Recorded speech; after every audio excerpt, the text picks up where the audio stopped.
성경 말씀은 출애굽기 1장 8절에서 21절 말씀입니다. 제가 가지고 있는 성경 구약 83쪽입니다.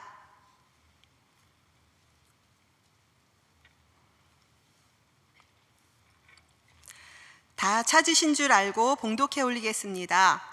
요셉을 알지 못하는 새 왕이 일어나 애굽을 다스리더니 그가 그 백성에게 이르되 이 백성 이스라엘 자손이 우리보다 많고 강하도다. 자, 우리가 그들에게 대하여 지혜롭게 하자. 두렵건대 그들이 더 많게 되면 전쟁이 일어날 때에 우리 대적과 합하여 우리와 싸우고 이 땅에서 나갈까 하노라 하고 감독들을 그들 위에 세우고 그들에게 무거운 짐을 지워 괴롭게 하여 그들에게 바로를 위하여 국고성 비돔과 람셋을 건축하게 하니라.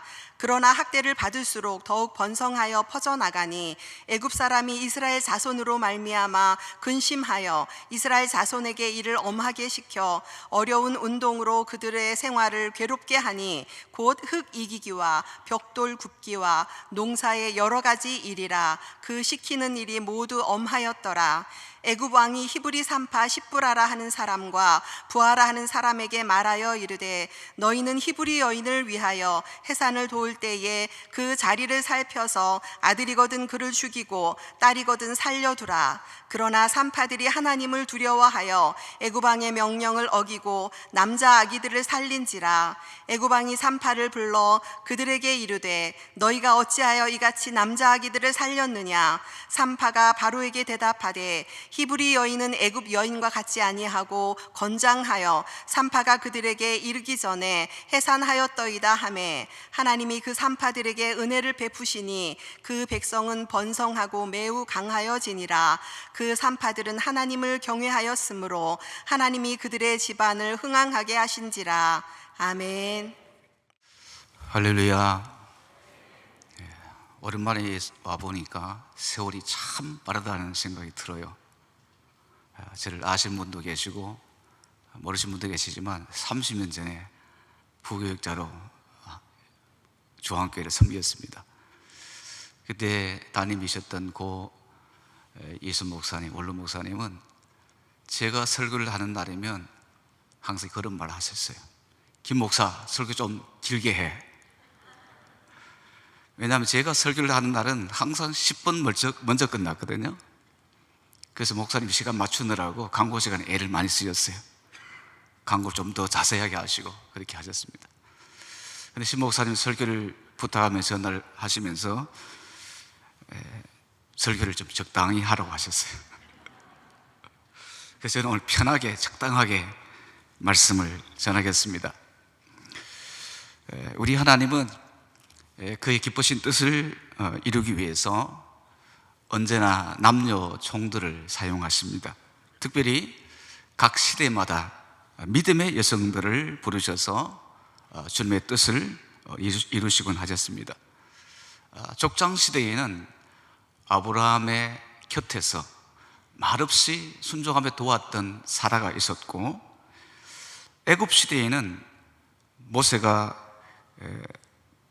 태어났을 때에 그 남자아이가 태어난 것을 요게벳이 보고 하나님의 어떤 뜻이 있다는 것을 믿고 정말 목숨을 걸고 이 아이를 양육했고, 또 나중에 유모가 돼서 신앙으로 잘 양육해서 위대한 선지자요 이스라엘 영도자가 되게 하셨습니다. 또 가나안 정복 시대에는 자신의 가족과 자신의 목숨을 담보로 정탐구들의 목숨을 보호해 준 라합이라는 그런 사람이 있었죠. 또 사사시대에는 민족을 위기에서 건져낸 여선지자 드보라가 있었습니다. 그리고 포로 시대에는 수산성에 사는 멸망할 수밖에 없는 상태에 있는 이스라엘 민족을 구원하기 위해서 하나님이 에스더라는 사람을 미리 세우셔서 그의 결단하는 기도를 통해서 민족을 구원하는 역사를 이루셨습니다. 또 메시아가 세상에 태어날 때도 천의 몸으로 아기를 잉태하게 되면 돌에 맞아서 죽어야 하는 그런 상황임에도 불구하고 주의 계집종연이 주의 뜻대로 되기를 원합니다 하는 순종했던 마리아가 있었습니다. 또 초대교회에는 힘을 다해서 복음의 진보를 위해서 사도 바울을 곁에서 도와주었던 루디아와 베베와 브리스가와 같은 그런 훌륭한 믿음의 여성들이 있었습니다. 이들 모두가 인류를 구원고자 하시고 하나님 나라를 확장하고자 하는 하나님의 뜻에 쓰임받는 귀한 또 신실한 주님의 여종들이었습니다. 하나님은 오늘날도 많은 교회를 세우시고 교회마다 예전도회를 세우시고 예전에 많은 임원들과 또 많은 일꾼들을 세우셔서 예수님 다시 오실 때까지 하나님 나라를 확장하고 하나님 나라 위해서 헌신하게 하는 일을 하고 계십니다. 그렇기 때문에 여전도회원 여러분들은 정말 귀한 분들입니다. 하나님께서 귀하게 사용하시는 분들이고 또 하나님 나라를 위해서 귀하게 쓰임받는 분들입니다. 그러므로 긍지와 자부심을 가지고 기쁨으로 감사함으로 귀한 사명 감당하는 여러분 되시기를 바랍니다. 오늘 말씀에도 하나님의 뜻을 위해서 충성스럽게 헌신한 두 여인을 소개하고 있습니다. 바로 히브리 385 사명을 감당했던 십부라와 부하라는 여성입니다. 그 당시 요셉을 따라서 애굽에 이주한 이스라엘 백성들은 하나님의 섭리와 보호하심 가운데 굉장히 번성을 했습니다. 그런데 그 하나님의 계획을 방해하는 사탄의 역사가 있었어요. 사탄은 애굽 왕 바로를 사용해서 큰 민족으로 성장하고 있는 이스라엘을 멸절시키려고 했습니다. 애굽에서 큰 공을 세웠던 요셉을 알지 못하는 새로운 바로가 등장하니까 그 바로는 이스라엘 백성들의 수가 점점 강해질 때에 위기를 느낍니다. 저 사람들 저렇게 더 많아지면, 우리보다 더 많아지면 어떻게 하나? 다른 나라가 쳐들어올 때 합세해서 우리를 공격하면 어떡하나? 우리 이 나라를 떠나버리면 우리가 어떡하나? 그런 염려가 있었던 것이죠. 그래서 이스라엘 민족을 번성하게 두지 않으려고 국고성 비돔과 람셋을 건축해서 중노동을 시킵니다. 그런데 하나님의 은혜로 그들의 예상과는 다르게 이스라엘 민족이 더욱 번성하게 되죠. 이 불안해진 바로는 이제 최후 수단을 씁니다. 그것이 바로 뭡니까? 이스라엘 민족을 말살시켜야 되겠다는 정책입니다. 다시 말하면 이스라엘 모든 남자를 다 죽이자, 없애자, 그런 작전이죠. 그래서 이 히브리 산파들을 불러서 단단히 교육을 시킵니다. 너희들 가서 해산을 도울 때에 여자아이면 살려두고 남자아이가 태어나면 잘 살펴서 적당하게 처리해라, 이런 명령을 내린 거죠. 이 바로의 뜻대로 된다면 어떻게 되겠습니까? 이스라엘 남자 수는 점점 줄어들 것이고 나중에는 남자가 없어질 것이고 종국에는 이스라엘 민족 자체가 지구상에서 사라지고 말 것입니다. 그렇게 되면 어떻게 됩니까? 하나님의 선민 이스라엘 민족의 후손으로 다윗을 보내시고 다윗의 후손으로 메시아 그리스도를 보내시려는 계획을 갖고 계시는데 그 하나님의 계획이 무산되고 말지 않습니까? 그래서 하나님께서는 그 택하신 이스라엘 자손들을 보존하기 위해서 누구를 사용합니까? 오늘 말씀에 등장하는 주인공 십보라와 부하라는 두 산파, 두 여인을 사용하시는 거죠. 여러분, 각 시대마다 하나님이 사용하십니다. 그 사람이 바로 나라고 생각해야 돼요. 이 사람들이 그렇게 하나님 앞에 귀하게 쓰임받는 사람이 될 줄 어떻게 알았겠습니까? 그저 묵묵히 주님 앞에 헌신했을 뿐인데 그렇게 위대한 사에게 쓰임받은 사람들이 된 겁니다. 십부라는 이름이 아름답다라는 뜻입니다. 부하는 화려하게 빛난다라는 뜻이에요. 참 이름 잘 지었어요. 과연 두 여인은 그 이름대로 아름답고 화려하게 빛나는 그런 믿음의 삶을 살았던 것입니다. 그들은 최고의 권력을 가졌던 바로 왕과 맞서서 믿음의 행동으로 하나님께 헌신했습니다. 그래서 메시아 혈통을 말살하고자 했던 사탄의 음모를 물리치고 하나님의 성민을 살리는 일을 해내는 것입니다. 그 결과 어떻게 됐습니까?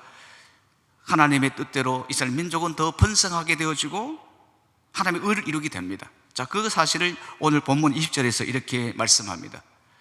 하나님이 그 산파들에게 은혜를 베푸시니 그 백성은 번성하고 매우 강해지니라.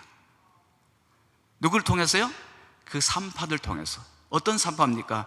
주님의 뜻에 헌신하는 두 산파를 통해서 하나님께서 은혜를 베푸셔서 민족을 번성하고 강하게 하셨다는 거죠. 여러분의 가정에 한 사람이 헌신하면 그 헌신한 사람을 통해서 하나님의 그 가정을 살리고 그 가정을 세운 줄로 믿습니다. 천안조항교회에 많은 헌신한 분들이 계심으로 인해서 그들을 통해서 하나님의 은혜를 베푸시고 하나님의 교회를 세워가고 더 크게 성장시킨 줄로 믿습니다. 뿐만 아니라 하나님은 그 산파들의 가정에도 복을 주셨어요. 자, 21절 말씀 볼까요?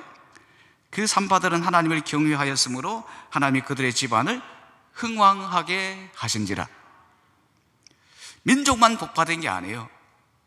그들의 집안이 흥왕하게 되는 것, 형통하게 되는 복을 받은 것입니다.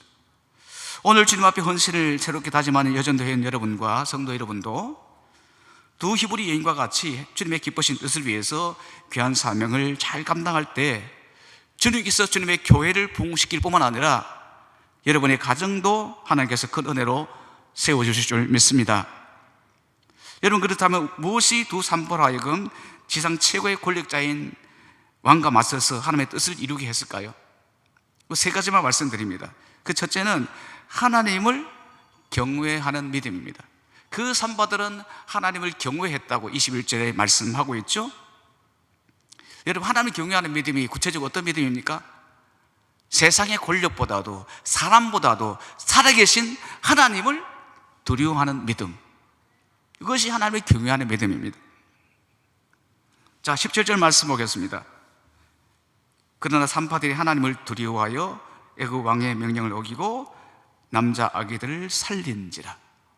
어떻게 왕명을 감히 거역하고, 그 당시 왕명은 절대 권력인데 그 왕명을 거절을 하고 남자 아기를 살린다는 말입니까? 그것은 바로 하나님을 두려워했기 때문에, 살아있는 권력자 바울보다도 살아계신 하나님을 더 두려워하는, 하나님을 경외하는 믿음이 있었기 때문에 그들은 바알의 명령을 거역하고 하나님의 뜻을 따라서 아기들을 살린 줄로 믿습니다. 그렇습니다. 두 사람은 왕보다 살아계신 하나님을 더 두려워하는 믿음으로 그렇게 헌신하고 충성했습니다. 여러분, 만약에 바로가 하나님을 경외하지 않는 애굽 사람을 산파로 세워서 히브리 여인들이 해산할 때 도라고 하면서 남자아이를 살짝 죽이라고 명령했다면 어떻게 됐겠어요? 다 죽였죠. 왜? 그들은 하나님을 경외하지 않기 때문에, 하나님을 두려워하지 않기 때문에. 그러나 시브라와 부하 두 사람은 하나님을 경외하는 사람이기 때문에, 하나님 때문에 바로를 두려워하지 않고 남자 아기들의 생명을 살린 것입니다. 그들의 헌신한 믿음이 생명을 살리고 민족을 살린 것입니다. 이처럼 진정으로 하나님을 경외하는 사람은 시브라와 부하처럼 누가 보든지 안 보든지 하나님의 면전에서 충성하는 거예요, 여러분. 그렇게 헌신할 때 그 믿음의 헌신이 어려운 위기를 극복하게 하고 상황을 변화시킵니다. 그 헌신의 믿음이 세상을 이기게 하고 구원을 이루고 하나님의 기쁘신 뜻을 이룬 줄로 믿습니다. 오늘 헌신을 다짐하는 여전도 회원 여러분, 그리고 성도 여러분, 하나님께서 맡겨주신 사명을 오직 하나님을 경외하는 믿음으로 누가 보든지 안 보든지 알아주든지 안 알아주든지 오직 하나님 앞에서 충성하는 여러분 되시기를 주님의 이름으로 축복합니다. 나아가서 두 번째로 히브리 두 여인으로 하여금 바로 맞서서 하나님께 충성하게 한 것은 믿음의 선한 양심입니다. 바로는 그들에게 히브리 남자 아기를 죽이라고 명령했지만 하나님께서 두 사람에게 나타나서 시브라야 부하야, 너는 절대로 바로의 명령을 들으면 안 된다, 남자 아기를 죽이면 안 된다, 그런 말씀을 한 적이 없습니다. 그러나 하나님을 경외하는 그들의 내면에는 믿음의 선한 양심이 살아있었어요. 그래서 그 선한 양심이 주는 말을 들은 거죠. 아마도 그의 마음속에 들려오는 선한 양심은 뭐라고 말했겠습니까? 하나님이 주신 생명을 절대 죽여서는 안 된다, 더구나 하나님이 택하신 백성을 해쳐서는 안 된다 하는 양심의 소리가 있었을 거예요. 그 양심의 소리에 귀를 기울였던 것입니다.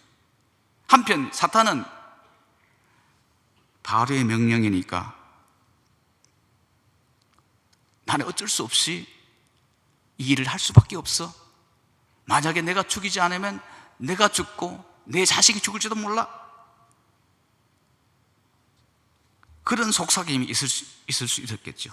그러나 그런 속삭임을 물리치고 마음에서 들려오는 믿음의 선한 양심의 소리를 그들이 들었던 것입니다. 그들은 하나님이 주시는 믿음의 선한 양심 소리로 사탄의 시험을 물리치고 승리한 것입니다. 그 믿음의 선한 양심이 하나님의 백성을 살리고 하나님의 선하신 뜻을 이룬 줄로 믿습니다. 그러므로 디모데전서 1장 19절에 이런 말씀이 있죠. 같이 한번 읽어볼까요? 믿음과 착한 양심을 가지라. 어떤 이들은 이 양심을 버렸고 그 믿음에 관하여는 파선하였느니라. 이 말씀대로 우리는 믿음의 착한 양심을 지켜야 합니다. 양심을 버릴 때 우리 믿음의 파선자가 되고 맙니다. 히브리서 3파에게 하나님을 경외하는 믿음과 선한 양심이 없었다면 그들은 결코 하나님 망명을 거역할 수 없었을 거예요. 믿음의 파선자가 될 수밖에 없었을 것입니다. 그러나 그들은 성령께서 그들의 내면에 주시는 믿음의 선한 양심의 소리를 순종함으로 승리한 것입니다. 여러분, 오늘 우리도 마찬가지입니다. 진정으로 하나님의 성령을 모시고 사는 사람이라면 분명히 성령께서 내 안에 선한 양심의 소리를 들려주십니다. 그래서 우리는 뭐라고 말합니까? 성령의 감동하심이라고 그러죠. 그래서 우리는 항상 성령의 감동하심에 민감해야 됩니다. 왜? 내가 예수를 구주로 영접하는 순간 하나님의 성령이 나를 성전 삼고 내 안에 들어와서 임재하고 계시기 때문입니다. 그 성도는 세상의 소리를 기울이는 것이 아니라 내 마음 속에서 하나님의 성령이 내게 주시는 말씀에 항상 귀를 기울여야 돼요. 이미 십부라와 부하는 그 시대에도 하나님을 경외하는 그 믿음 때문에 내면에서 들려오는 하나님의 영의 소리를 들었던 것입니다. 우리도 그렇게 성령의 내면에서 들려오시는 말씀에, 그 선한 양심을 통해서 들려오시는 말씀에 순종하며 살아갈 때 하나님께서 우리와 함께 하시고 승리하게 되고 주님의 귀한 뜻을 이루게 될 줄로 믿습니다. 자, 한 걸음 더 나아가서 십부라와 부하 두 사람이 하나님의 기뻐하신 뜻을 이룰 수 있었던 것은 불의와 타협하지 않는 태도에 있었습니다. 우리는 불의와 정의가 뒤섞여 있는 세상에서 살아가고 있습니다. 오늘 우리가 사는 세상에 많은 부정과 부패가 있다는 것은 무엇을 말씀하고 있습니까? 그것은 많은 사람들이 정의를 구현하기보다는 불의와 타협하고 살고 있다는 것이죠. 때문에 우리 믿음의 사람들조차도 자주 불의와 타협하는 그런 유혹을 많이 받고 있는 것이 우리의 현실입니다. 히브리서 3파도 그런 유혹을 받았습니다. 16절 말씀 보면 이르되 너희는 히브리 여인을 위하여 해산을 도울 때 그 자리를 살펴서 아들이거든 죽이고 딸이거든 살려두라. 자리를 살펴서 적당하게 아무도 모르게 불의를 저질러라. 아무도 모르게 살인을 행해라. 그런 유혹이잖아요. 자, 남자아이를 죽이라고 하는 명령은 당대 최고의 권력자인 그들의 왕인 바로가 내렸습니다. 바로의 명령을 잘 수행하면 큰 상을 받을 수도 있습니다. 그러나 만약에 거역하면 죽을 수도 있어요. 가문이 멸할 수도 있습니다. 그때 갈등이 없었겠습니까? 타협하고 싶은 마음도 있고 타협을 물리치고 믿음의 행동을 할 수도 있습니다. 그래서 여자아이가 태어났을 때는 너무 마음이 편했을 거예요. 그 남자아이가 태어났을 때 얼마나 마음의 갈등이 심했겠습니까? 두려웠을 것입니다. 가슴이 뛰었을 겁니다. 그래서 자신의 아내를 위해서 바로의 명령을 핑계하고 불의와 타협하고 몰래 남자아이를 죽일 수 있었을 것입니다. 그러나 그들 마음속에는 하나님을 경외하는 믿음과 선한 양심이 불의와 타협할 수 없게 만들었습니다. 목숨을 걸고 하나님의 공의를 선택하게 됐습니다. 그것이 하나님의 뜻을 이루고 오히려 하나님의 축복을 받는 기회가 됐습니다. 그러므로 에베소 5장 17절에 이렇게 말씀합니다. 같이 읽을까요? 그러므로 어리석은 자가 되지 말고 오직 주의 뜻이 무엇인가 이해하라. 우린 하나님의 뜻과는 상관없이 자기의 유익을 위해 살아가는 어리석은 자가 안 돼야 된다는 것입니다. 히브리 2의 십보라와 부하처럼 오직 어떤 순간에도, 어떤 상황에도, 어떤 자리에서도 주님의 뜻이 무엇인가를 분별하는 지혜를 가져야 한다는 것입니다. 그때 우리가 소원해야 될 건 뭡니까? 하나님을 경외한 믿음, 또 하나 소원할 것은 믿음의 선한 양심. 이 두 가지를 소원해서 분별하면 하나님의 선하시고 기뻐하시고 온전한 뜻이 무엇인지를 우리는 알게 됩니다. 그 때때로 우리가 순종해 나갈 때 우리는 불의와 타협하지 않고 넘어지지 않고 하나님의 뜻을 선택하고 승리하게 되는 줄로 믿습니다. 이제 오늘 말씀 정리합니다. 너무 빨리 끝나나요? 네, 원래 수업도 빨리 끝나면 좋아하잖아요, 그죠? 네, 오늘 주님 앞에 헌신을 다짐하는 여전도 회원 여러분, 그리고 성도 여러분, 헌신이란 열심만 가지고 되는 것이 아닙니다. 오히려 잘못된 열심이 주님의 일을 그르칠 수도 있습니다. 헌신은 하나님을 경외한 믿음이 그 기초가 되어야 합니다. 그리고 그 믿음과 함께 선한 양심을 가져야 합니다. 그리고 불의와 타협하지 말고 하나님의 뜻을 선택하는 그런 태도를 가져야 됩니다. 그래야 참된 헌신을 할 수 있고 하나님의 선하시고 기뻐하시고 온전하신 뜻을 이룰 수 있습니다. 그리고 그 결과는 하나님의 보상이 따르는 축복의 사람이 된다는 것입니다. 우리 모두 십보라와 부하 두 사람처럼 하나님께서 기뻐하시는 헌신으로 말미암아서 하나님의 뜻을 이루고 하나님의 은혜를 경험하는 축복의 사람들이 되시기를 소망합니다. 기도하겠습니다. 주님 감사합니다. 오늘 두 여인의 믿음과 헌신을 통해서 우리 자신을 돌아볼 수 있도록 은혜 주심을 감사합니다. 많은 사람들이 하나님을 경외하지 아니하고 불의와 타협하며 양심을 저버린 시대에 천안중앙교회 모든 여전도 회원들, 성도님들 하나님을 경외한 믿음을 기초로 믿음의 선한 양심으로 살게 하시고 주의 뜻을 잘 분별하여서 불의와 타협하지 아니하고 날마다 주님을 선택하고 살아가는 믿음의 승리자들이 다 될 수 있도록 주님 역사하여 주옵소서. 예수님의 이름으로 기도하옵나이다. 아멘.